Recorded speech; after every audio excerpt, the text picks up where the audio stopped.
আমরা এখন সিআরপি পরীক্ষা করব, সি রিঅ্যাক্টিভ প্রোটিন। এটা আপনারা দেখতে থাকুন। আমরা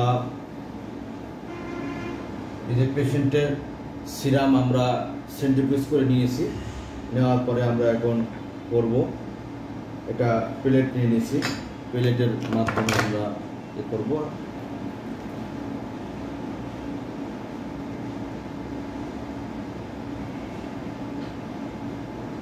এই যে 50 মাইক্রো সিরাম নিয়েছি এখানে, নেওয়ার পরে এই যে রিয়েজেন্ট, এটা আমরা 1 ফোঁটা এখানে দিয়ে দেবো।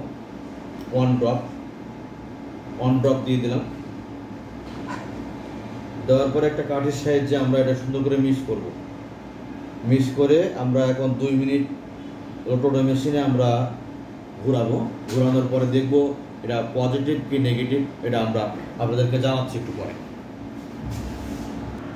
আমরা এখন ল্যাব রোটোডো মেশিনে আমরা ঘোরালাম।